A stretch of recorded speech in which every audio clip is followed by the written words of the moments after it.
যে কোনো আক্রমণের জবাবে উচিত শিক্ষা দিতে ইরানের সামরিক বাহিনী পুরোপুরি প্রস্তুত বলে হুঁশিয়ারি দিয়েছেন দেশটির সংসদের স্পিকার মোহাম্মদ বাঘের গালিবাফ।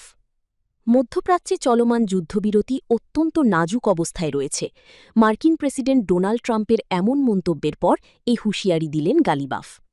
সামাজিক যোগাযোগ মাধ্যম এক্সে দেওয়া এক পোস্টে গালিবাফ বলেন, আমাদের সশস্ত্র বাহিনী যে কোনো আক্রমণের জবাব দিতে এবং আক্রমণকারীদের শিক্ষা দিতে প্রস্তুত।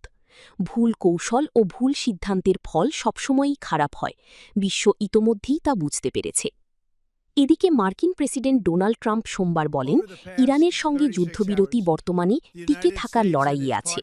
তিনি যুক্তরাষ্ট্রের শান্তি প্রস্তাবের প্রতি তেহরানের প্রতিক্রিয়াকে বোকামিপূর্ণ বলে আখ্যা দেন।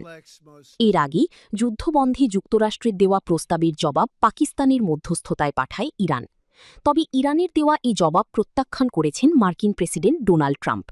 তিনি বলেছেন, আমি মাত্রই ইরানের তথাকথিত প্রতিনিধিদের পাঠানো জবাবটি পড়লাম। এটি আমার পছন্দ হয়নি, একেবারেই অগ্রহণযোগ্য। এছাড়া ট্রাম্পের তার জাতীয় নিরাপত্তা দলের সঙ্গে উচ্চ পর্যায়ের বৈঠক করার কথা রয়েছে। সেখানে যুদ্ধবিরতি ভেঙে গেলে সম্ভাব্য সামরিক পদক্ষেপের বিভিন্ন বিকল্প নিয়ে আলোচনা হতে পারে। গত কয়েক সপ্তাহের যুদ্ধবিরতির ফলে যুক্তরাষ্ট্র ও ইরানের মধ্যে সরাসরি হামলা অনেকটাই বন্ধ ছিল।